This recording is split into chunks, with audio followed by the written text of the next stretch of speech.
Buenas tardes. Nuevamente estoy con ustedes con la finalidad de continuar con el temario, el desarrollo de la materia de Derecho Procesal Constitucional. En esta ocasión vamos a platicar y a desarrollar el tema en relación a las acciones de inconstitucionalidad. Cabe destacar que la acción de inconstitucionalidad pues también es un medio de control constitucional, mismo que se encuentra previsto en la fracción segunda o fracción 2 del artículo 105 de la Constitución Política de los Estados Unidos Mexicanos, conocidos comúnmente este texto constitucional como nuestra Carta Magna o como nuestra Constitución Federal. Este medio de control constitucional es única y exclusivamente en relación a la expedición de leyes por los órganos legislativos. ¿Cuál es la finalidad? Ahorita lo vamos a ver. ¿Cuál es la naturaleza? La naturaleza fundamentalmente es la preservación de los postulados constitucionales.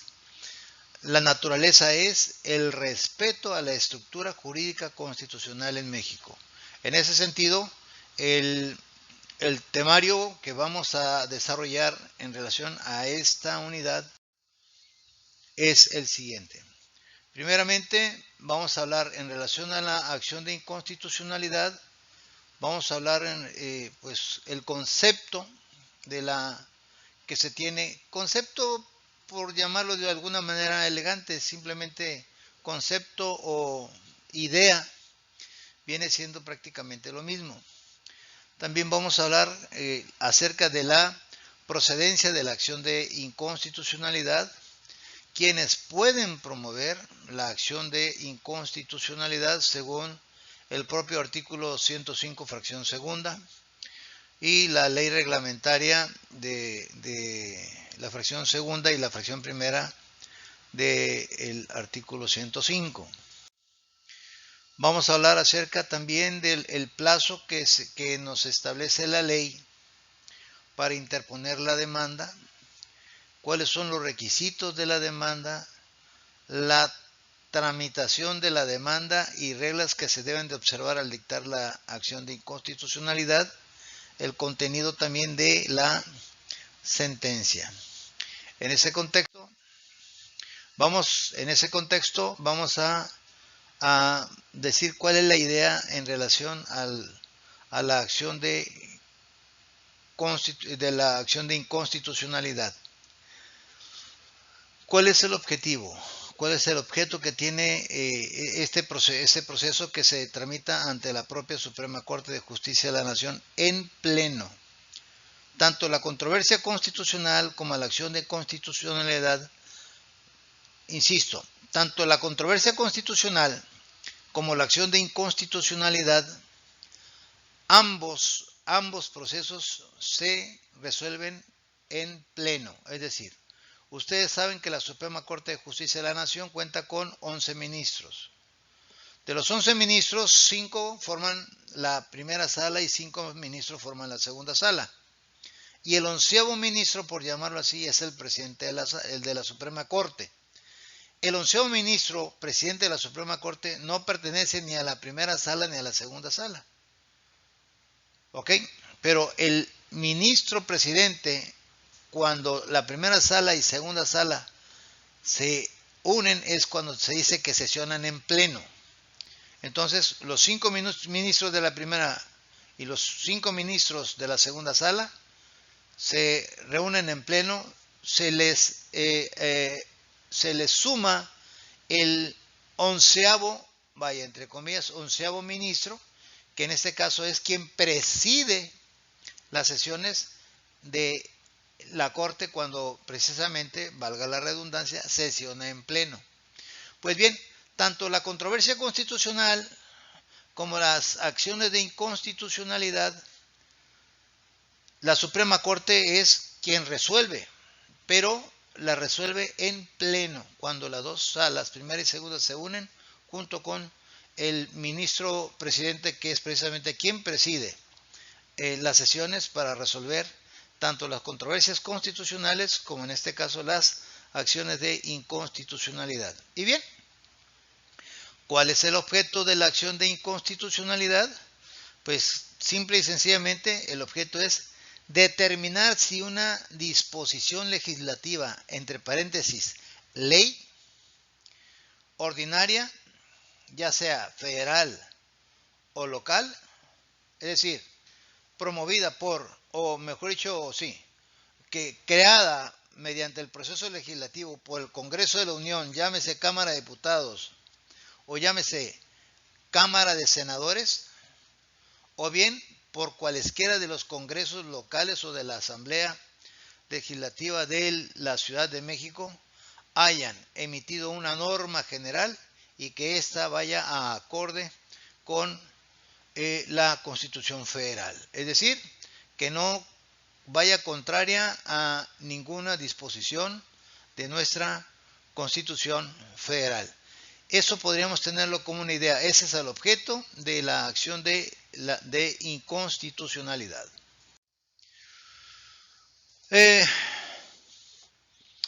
¿Cuándo procede la acción de inconstitucionalidad? Pues procede contra la creación de leyes que se consideren contrarias a los postulados constitucionales.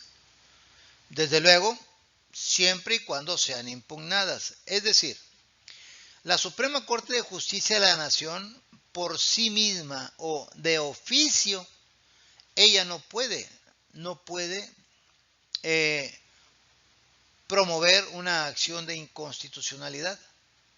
Tiene que ser promovida por los sujetos activos que se encuentran establecidos en la fracción segunda, en este caso de la acción de inconstitucionalidad, que se encuentran establecidos en los sujetos que tienen facultades para interponer la acción de inconstitucionalidad, que vienen siendo parte de los cuerpos legislativos, tanto a nivel federal, Congreso de la Unión, Cámara de Diputados, Cámara de Senadores, como en materia local, la legislatura local, llámese Congreso de los Estados, llámese leyes donde van implícitos aspectos relativos a los derechos humanos, o leyes federales o locales en materia penal o materia procesal penal, y ahí encontramos cuáles son los supuestos de los entes jurídicos públicos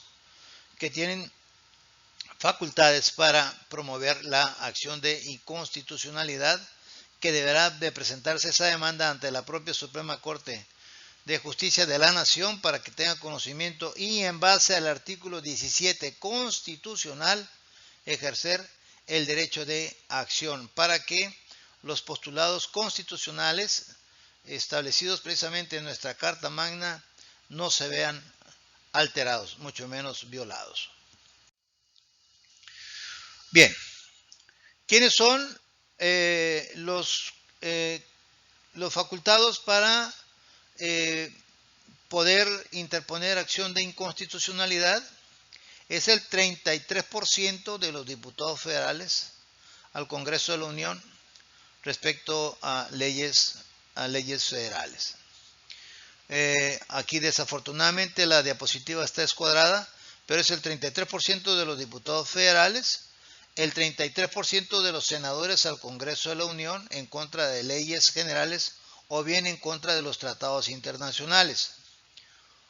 También el Ejecutivo Federal, a través de su consejero jurídico del gobierno contra leyes federales y estatales. Es decir, entonces, contra leyes federales está la Cámara de Diputados, 33% de los diputados, senadores, 33% de los senadores, y el presidente de la República también puede, por conducto de su consejero jurídico en relación tanto a leyes federales como a leyes locales, estatales. Cabe destacar que los diputados federales no pueden impugnar acción de inconstitucionalidad en relación a leyes estatales, ni los senadores de la República, solamente en relación a leyes federales, y los diputados federales tampoco pueden promover acción de inconstitucionalidad en relación a tratados internacionales. Solamente los senadores de la República. Pero en ambos casos es el 33% de los diputados federales o bien el 33% de los senadores al Congreso de la Unión. En relación a leyes estatales, el 33% de los integrantes de algunas de las legislaturas de las entidades federativas. Ojo, cuando hablo del 33% es el mínimo. Es el mínimo, no es el máximo. Es cuando menos el 33% o más. Pero si es menos del 33%, no cumplen con el requisito de procedibilidad, el mínimo necesario establecido por la propia Constitución Federal, ni por la ley reglamentaria de las fracciones 1 y 2 del artículo 105 constitucional. ¿Quiénes pueden también promover acción de inconstitucionalidad? Los partidos políticos en relación a leyes electorales. Pero esos partidos políticos deben, para tener esa facultad, deben de estar registrados ante el Instituto Nacional Electoral y deberán de llevar a cabo promover la acción de inconstitucionalidad a través de sus dirigencias nacionales en contra de leyes federales o locales. Y los partidos políticos con registro local únicamente podrán ellos promover acción de inconstitucionalidad en relación a leyes en materia electoral emitida por el Congreso del Estado en donde se les haya otorgado su registro. Y desde luego, otro que puede promover acción de inconstitucionalidad es el presidente de la Comisión Nacional de Derechos Humanos en relación a leyes leyes federales en materia de derechos humanos, o bien los presidentes de los del Comité Estatal de Derechos Humanos respecto a leyes estatales. También puede el fiscal general de la República promover acción de inconstitucionalidad en contra de leyes federales, pero únicamente en leyes estatales cuando el asunto sea relativo a la ley penal o ley procesal penal, y también en el uso de sus atribuciones. Es decir, la figura del fiscal general ya se vio reducida sus facultades a través de la reforma a la Constitución, a la reforma de la fracción segunda del artículo 105 constitucional, de fecha 10 de febrero del año 2014.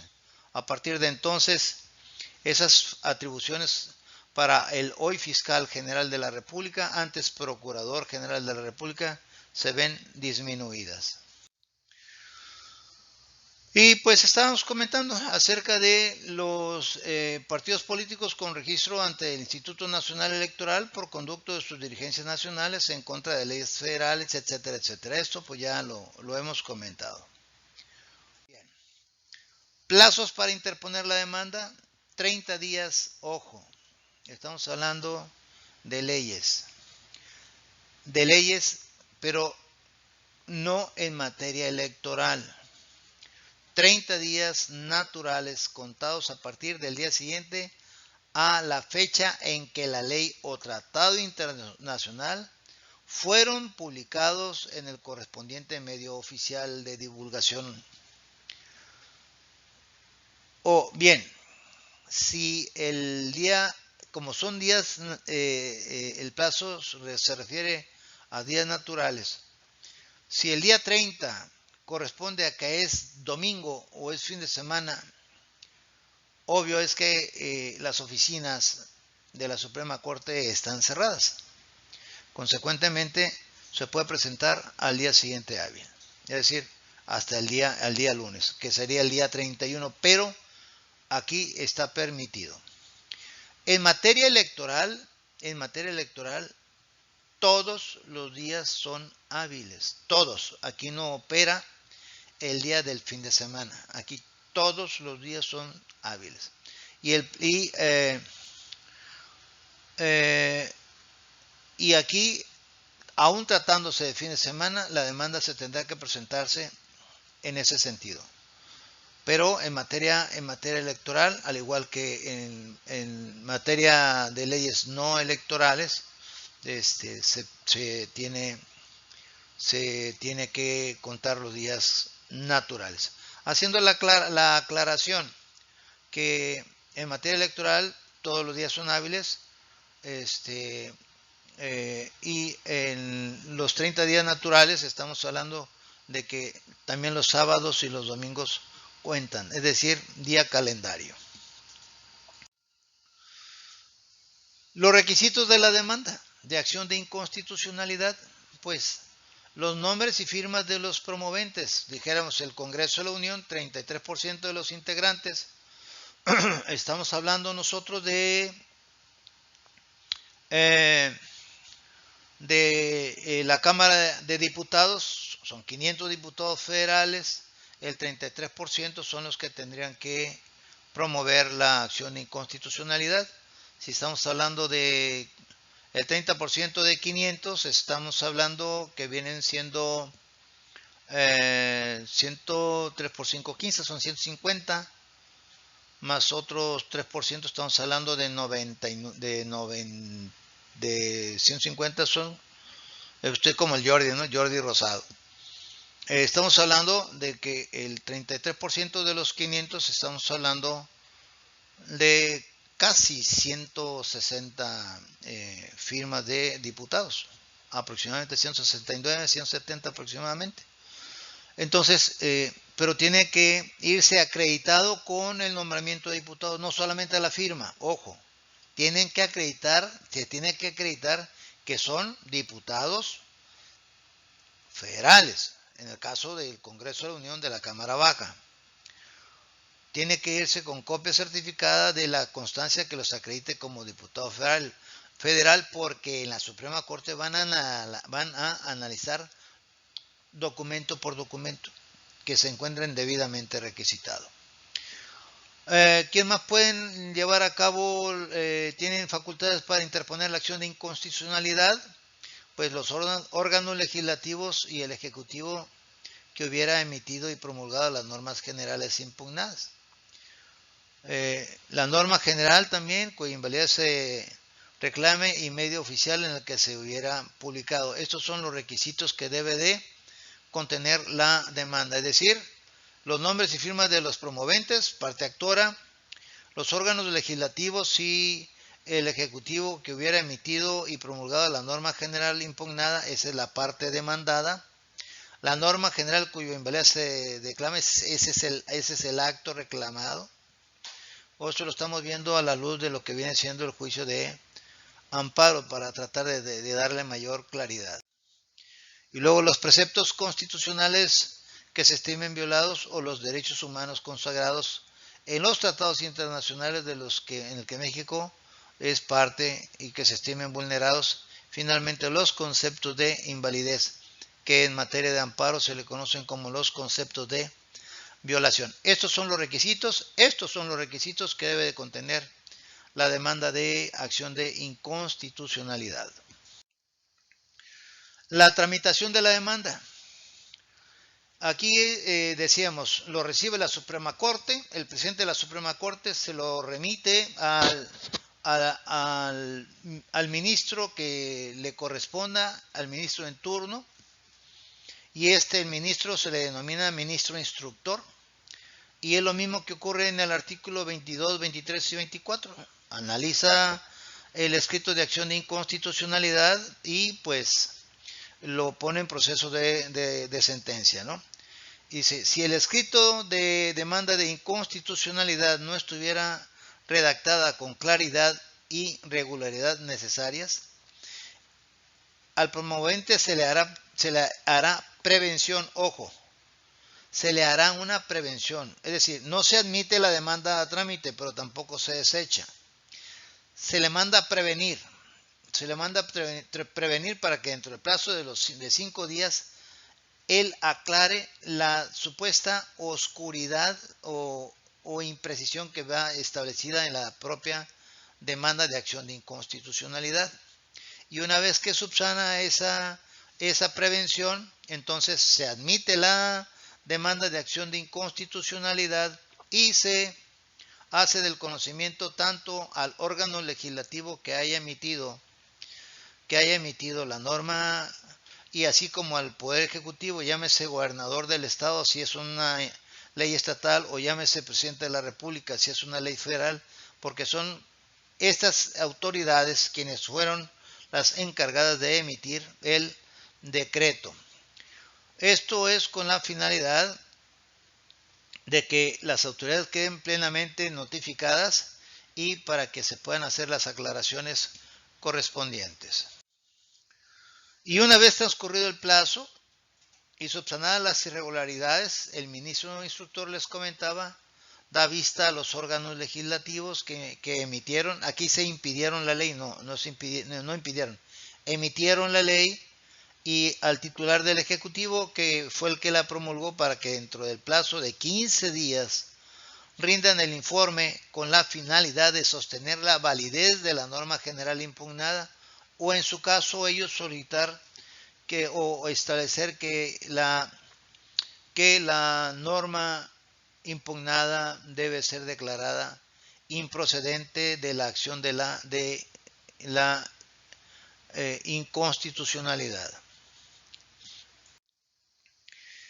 Ahora bien, si se trata de las cámaras de diputados y la de senadores al Congreso del Congreso de la Unión, cada uno de ellos tendrá que rendir su informe por separado. ¿Para qué? Para ellos en su informe fundamentar o en términos más precisos defender la validez y la constitucionalidad de la norma impugnada. Tratándose de leyes electorales, el plazo será de 3 días. Aquí si no es en materia electoral, son 15 días para que rindan el informe. En materia electoral son 3 días para hacer 5 días para hacer las aclaraciones en caso de alguna oscuridad. En materia electoral son solamente 3 días. Y en lugar de que sean 15 días, se le dan solamente 6 días para que rindan los informes al órgano legislativo al cual fue señalada la inconstitucionalidad de esa norma electoral. En las acciones de inconstitucionalidad, ojo, no procede la suspensión de la aplicación de la norma cuestionada. No procede la suspensión del acto, como en algunos casos sí procede en la controversia constitucional, que en la controversia constitucional lo puede solicitar la parte actora o bien la puede decretar de oficio el propio ministro instructor. Pero tratándose de leyes, no procede la suspensión de la aplicación de la norma impugnada. El ministro además podrá solicitar los documentos o pruebas o informes que considere necesarios para contar con mayores y mejores elementos y así poder dictar una sentencia lo más apegada a derecho posible. Es decir, el ministro instructor tiene la facultad de hacerse llegar de pruebas y demás medios de convicción o de conocimiento o de convicciones de convencimiento. Mejores elementos de convicción, mejores elementos para su convencimiento de que la norma general impugnada es contraria a la Constitución o bien no es contraria a la Constitución. Tiene facultades para tales efectos el ministro instructor. Ahora bien, ¿qué reglas se deben de observar al dictar sentencia en acción de inconstitucionalidad? Primero, antes que nada, la Suprema Corte de Justicia de la Nación debe de corregir, ojo, es obligación legal, la de corregir en caso de ser necesario los errores que advierta en la cita de los preceptos legales invocados. Dicen en la demanda de acción de inconstitucionalidad es que se vienen vulnerando los artículos 14 y 16 de la Constitución Federal. Pero al análisis ya de todo el expediente y al momento de dictar sentencia, el ministro instructor suple ese error, lo sustituye. Y él mismo dice, aun y cuando la parte promovente señala que los artículos violados son los 14 y 16 de nuestra Constitución Federal, en auto se advierte que los artículos que se deben de considerar violentados son los artículos 13, 15, 20, 21, etcétera, ¿no? Entonces, ellos tienen el deber de corregir la cita de los preceptos legales invocados de manera incorrecta. Así también debe suplir los conceptos de invalidez planteados en la demanda en forma incorrecta. Esto quiere decir que los conceptos de invalidez por parte de la promovente no fueron, en el término jurídico se le conoce como, no fueron esgrimir, vaya, peleado, no fueron peleados correctamente, no fueron planteados correctamente. Entonces, conforme a los lineamientos y a la mecánica jurídica en cuanto a la lógica, en cuanto a este tipo de elementos que debe existir en todo planteamiento jurídico, donde se establezca la lógica jurídica en relación al tema planteado, la Suprema Corte de Justicia de la Nación también está obligada a suplir esa deficiencia en los conceptos de invalidez. La Suprema Corte además podrá declarar la inconstitucionalidad de cualquier precepto legal. Fíjense ustedes que aquí dice en la ley 5, perdonen, otro error ortográfico, ya les comenté a ustedes en el video anterior que traigo problemas de la vista, pero ni modo. Tenemos que seguirle dando. La Suprema Corte, aun y cuando vea que en los conceptos de invalidez no se haya planteado que el artículo fulano de tal de esa ley, no fue invocado como invalidez, pero ellos advierten que es inconstitucional, la Suprema Corte está facultada para que, independientemente de analizar los artículos o preceptos jurídicos que sean motivo de la demanda de acción de inconstitucionalidad, la Suprema Corte puede de oficio declarar la invalidez de otro precepto legal de esa ley impugnada, su invalidez, aun y cuando no haya sido citado, ese precepto legal no haya sido citado en la demanda correspondiente. Y luego también podrá fundar la invalidez tomando en consideración cualquier tratado internacional, pero con la única condición en la que México, el Estado mexicano, sea parte de ese pacto internacional, para efecto de poder llevar a cabo la resolución de la acción de inconstitucionalidad al momento de dictar la sentencia.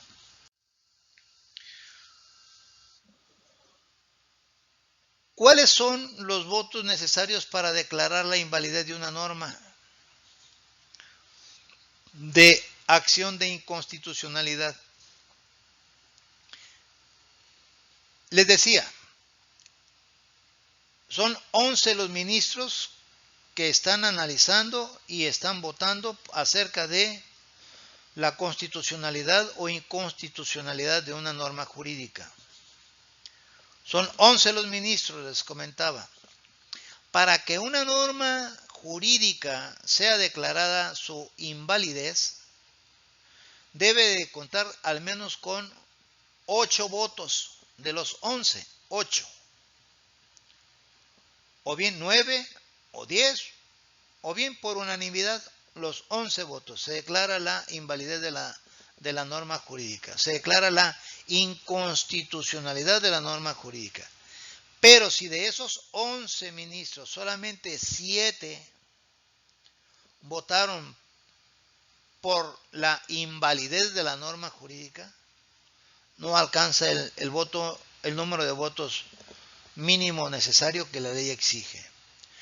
Si son 7 que votaron por la invalidez y 5 votaron por la validez, no alcanza, les digo, el mínimo necesario y en consecuencia, esa ley, aún siendo mayoría la votación, esa ley no podrá ser declarada la invalidez de la misma, sino además de seguir siendo declarada válida, ese expediente tendrá que ser archivado, en el cual seguirá teniendo la vigencia la ley impugnada. Y la sentencia, decíamos nosotros que en la sentencia se debe de aplicar de manera breve y precisa las normas generales o actos apreciados y valorados en las pruebas y tenerlos o no por demostrados. Es decir, los mismos requisitos que establece para la controversia constitucional son los mismos que estamos hablando aquí, pero en relación a las leyes nada más. Actos y demás, estamos hablando de controversias constitucionales. Aquí estamos hablando también de los preceptos que la fundamenten como obligación del artículo 16 constitucional, párrafo primero. La sentencia también debe estar debidamente fundada y motivada, porque esa es una obligación constitucional prevista en el artículo 16 de nuestra Carta Magna, como les digo. Debe de establecer los alcances y efectos de la sentencia y los órganos obligados a cumplirlas. En este caso, el alcance y efecto de la sentencia es la declaración de validez o de invalidez de la norma impugnada. Los puntos resolutivos que decretan el sobreseimiento, si es que fue decretado sobreseído la acción de inconstitucionalidad, y en caso de que se haya decretado la invalidez de la norma impugnada, se debe de establecer el plazo para que el órgano legislativo cumpla con la ejecución de la sentencia. Es decir, le dan un plazo para efecto de que esa norma o esa parte o ese precepto legal de la norma sea adecuado a los aspectos constitucionales, que le quitan la parte que estimen que es inconstitucional, para que haya una reforma en ese sentido, para que esa ley quede completamente dentro de los marcos, dentro del marco jurídico. Pero cuando hablamos nosotros cuando hablamos de acción de inconstitucionalidad, estamos hablando de leyes, pero esto no quiere decir que es toda la ley, es un precepto, un artículo, o bien una fracción de un artículo, o bien puede ser un párrafo de un artículo, o una parte de un párrafo de un artículo, o de una fracción. No estamos hablando de que es todo el cuerpo de ley, pudiera ser también, pero generalmente cuando hablamos de acción de inconstitucionalidad, estamos hablando que parte de esa ley tiene algún artículo, o bien una fracción, o un párrafo, o un inciso, que es contrario a los postulados constitucionales. Esto, insisto, no quiere decir que sea toda la ley declarada inconstitucional. No, tendrá que ser la parte que sí se advierta que es contrario a la propia Constitución.